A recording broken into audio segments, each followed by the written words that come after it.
Welcome to episode 20 of Protecting and Preserving Wealth. I'm Jon Gay, joined as always by Bruce Hosler of Hosler Wealth Management. Good to be back with you, Bruce.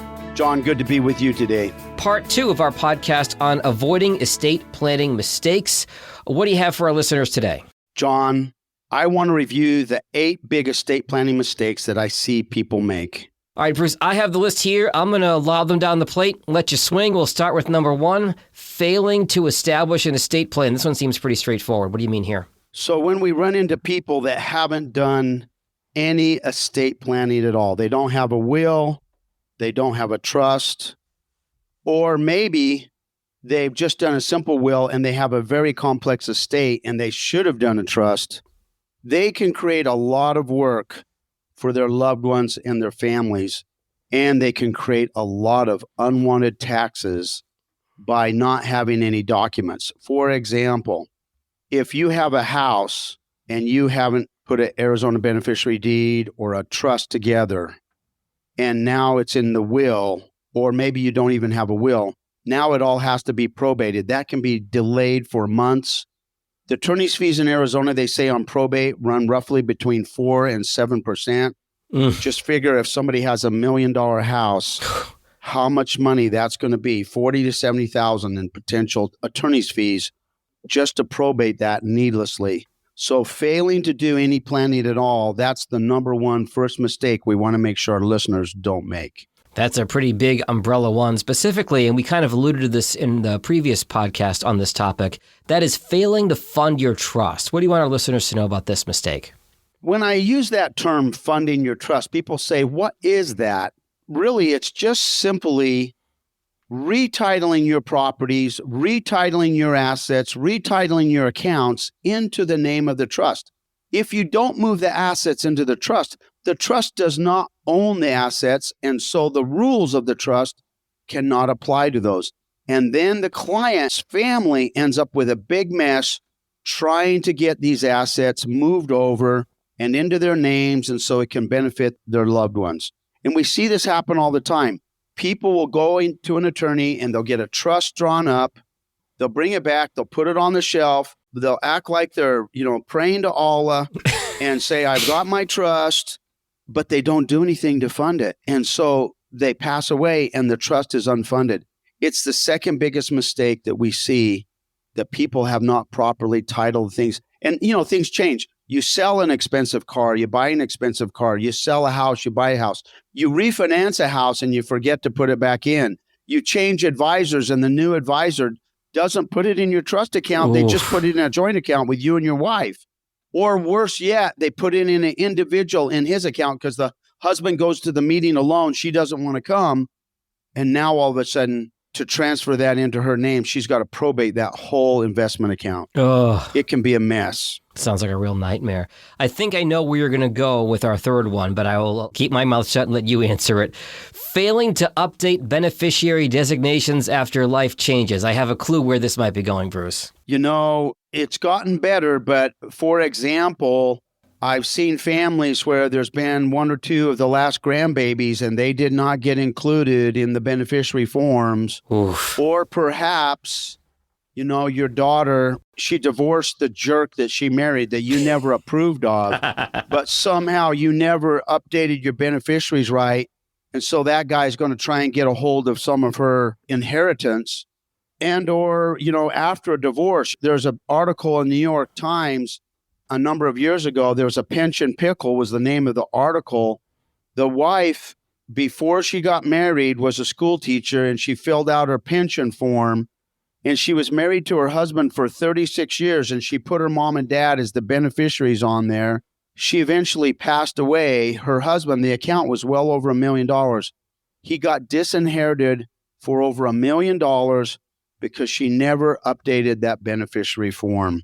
You got to update those, folks. If that doesn't scare you into making sure your stuff is updated, I don't know what will. Mistake number 4, Bruce, failing to plan for estate taxes, gift taxes, and a taxable estate. Just like we talked about, John, in the first podcast, a lot of people don't think they're going to have a taxable estate because the estate tax exemption amount right now is so high. But it's going to drop back down to $6 million approximately, most likely, we believe, for most couples, and that's taking place at the end of 2025. Now, if you have 3 or 4 million today, in 10 years, that could easily double. You could have a very taxable estate. The tax rate is 40%. You also notice that I'm talking about gift taxes here. Yeah. And we see a lot of mistakes on that. If you give money away, you give too much away, or you do it wrong, you can be subject to gift tax returns and gift taxes as well. We don't want our clients to do that. So the way that you protect against paying these taxes on estate taxes is you use a revocable living trust, which will allow each spouse to have their exemption amount. So if you're a husband and wife, his exemption is $6 million, her exemption is $6 million. So even if you have a $3 million and he passes away, he can leave his unused portion of $3 million to his wife. Hers could grow as high as $9 million and not pay any estate tax. So we want to be sure that they're planning for estate taxes if there's any chance at all that they're going to owe those. All right, you mentioned gift taxes, and that leads us to number 5 on our list of mistakes. That's annual gift tax exemption mistakes, also known as gift splitting. Can you walk me through that? Yeah, so the gift splitting is one specific mistake in there, and it's the one I see most often. So the annual gift tax exemption amount in 2023 stepped up to $17,000. So $17,000 is how much, I'll pick on you, John, that you could gift to me if you wanted to write me a check. Now, if you and your wife wanted to give me more than the $17,000, you cannot do that in one check. So let's just say there's a grandparent and they want to help their child out, husband and wife, and they write them a check for $20,000. You just blew it. You made a gift split. And when you did that, you're now required to file a gift tax return as 709. If you would just have written 2 checks, even $10,000 from you and $10,000 from your wife to your child, you would have not crossed the gift tax, gift splitting rule. But that's the one. You have to gift individually. You cannot gift as a couple. So if everybody remembers that, it's one individual check per person up to $17,000 in a year. If someone has a big taxable estate and they're trying to get it down below the limit, they can gift to both the husband and wife. You know, your son, gift to him, gift to his wife. Each of you can give each of them $17,000. You can lower your estate by a lot of money each year by gifting. But the gift splitting, that's a big mistake that I see people make. Bruce, I'm really enjoying this podcast with you 20 episodes in, but I'm not ready to send you a check just yet, just FYI. Oh, I was wanting a gift if you could give it, John, but okay. No gift yet. Well, let's talk after episode 200. All right. Mistake number 6 is improper titling. Arizona community property law, specifically to your state, of course. Does this one apply to community property states? Yes. So there are 9 community property states in the United States. And when I say community property, it's really a tax law benefit. And the benefit to community property is the step up in basis. So let's just run a simple scenario. The couple bought a house for $500,000. It's now worth $1 million. Mm-hmm. It's appreciated. The man dies first because they generally die first. The women are tougher. So she outlasted him. He dies first. In Arizona, in a community property, if you've held this in a trust and hold it as community property, not only does she get a step up on her half, so her cost basis is $250,000, she gets a step up to $500,000 on her house, but she gets a full step up on his house, his half. So that means that she could turn around, sell the $1 million house, pay zero capital gains tax. That's not available in any other states except for community property states. But I just had a couple. He had a joint account. He would not move it into the trust. He passed away. She did not get a full step up on the stocks and investments we had in that account. There were a lot of capital gains. Mm-hmm. She's going to have to pay capital gains on those. That could have been taken care of if he would have just retitled that account into a living trust that's held as community property with rights of survivorship. And in case you're wondering, Bruce mentioned there are 9 community property states. They are Arizona, California, Idaho, Louisiana, Nevada, New Mexico, Texas, Washington, and Wisconsin. If you didn't get that quickly, you can Google it. Mistake number 7, Bruce. Do-it-yourself children that do not seek professional guidance. Oh boy, I think I might know where this one's going. I think you do. Let me tell you this story of how this goes down.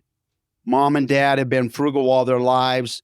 They save and they have $4 million in his IRA account. Mom and dad die. They leave the money to their son, who's college educated. We'll pick on an attorney. Let's say he's an attorney, whatever. He's going to do it on his own. So he calls up Vanguard, Schwab, wherever the father had the account, and says, send me a check. I want to roll this over into my own IRA account. Yeah. Vanguard sends him the check. He takes the check. He puts it into an IRA in his own name. What just happened? Well, number one, that should be an inherited IRA account, and you cannot fund an inherited IRA account with a rollover. All $4 million is taxable in 1 year. Because the son is under 59 and a half, it also has a 10% early withdrawal penalty. Checkmate. Oh. No passing go. No $200 or no $4 million, or much less of the $4 million in this case. And you lost all the tax deferral on that $4 million IRA. So just getting some professional guidance to help your children and make sure that they listen to it and understand these laws on these IRAs are complex. You cannot just think you know them. I spend almost 6 full days a year in training just on the IRA rules alone, not including everything else to keep up to date on these. There's no way your children can do that. So help your children understand that they need to seek professional guidance with this estate planning stuff, because it's very complicated and it can get very expensive very fast. I'm glad you mentioned the training, Bruce, because the final mistake on our list, number 8, these things are changing. The new Secure Act, Secure 2.0, was just passed. New rules for inherited IRAs, new 10-year distribution rules. What can you tell us about that? So we got Secure Act Part 1 at the end of 2019. And when they came out with those rules, it surprised everybody, because now when you pass away with an IRA and you leave it to your children, if you've been past your RBD date, your required beginning date, which is when you have to start taking RMDs, required minimum distributions, your kids, when they inherit that IRA, they now have to take a distribution every year for the 10 years. And then in the 10th year, they have to distribute the whole IRA and pay the tax on it. Well, these are new rules. It used to be that they could stretch it out over their life. And if someone's not paying attention, they're going to miss this. And then they're going to be subject to that 10% early withdrawal penalty again if they don't watch it, or some other penalty that they're not taking.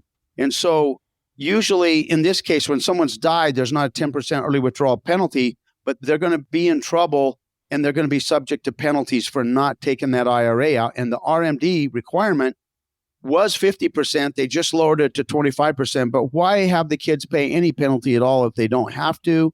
Just be sure that you're getting advice and that they're getting advice and they get the help that they need to follow these rules and avoid the 8th estate planning mistakes. I think our listeners are going to learn a lot from today's podcast. That list of 8 mistakes, we'll have them listed in our show notes as well. And I would also encourage our listeners, if they haven't heard it, to go back and listen to our previous episode, episode 19, where we cover more big picture stuff with these retirement planning mistakes. Beyond that, Bruce, if our listeners still have questions on estate planning, how do they get in touch with you and your team at Hosler Wealth Management? They can reach us at the website, Hosler, Hosler, WM.com. They can call us in Prescott, 928-778-7666, or in Scottsdale, 480-994-7342. Always a pleasure, Bruce. We'll talk again soon. Thanks, John. Securities and advisory services offered through Commonwealth Financial Network, member FINRA SIPC, a registered investment advisor. Forward-looking commentary should not be misconstrued as investment or financial advice. The advisor associated with this podcast is not monitored for comments, and any comments should be given directly to the office at the contact information specified. Any tax advice contained in this communication, including any attachments, is not intended or written to be used and cannot be used for the purpose of 1, avoiding federal or state tax penalties, or 2, promoting, marketing, or recommending to another party any transaction or matter addressed herein. The accuracy, completeness, and timeliness of the information contained in this podcast cannot be guaranteed. Accordingly, Hosler Wealth Management, LLC does not warranty, guarantee, or make any representations or assume any liability with regard to financial results based on the use of the information in this podcast.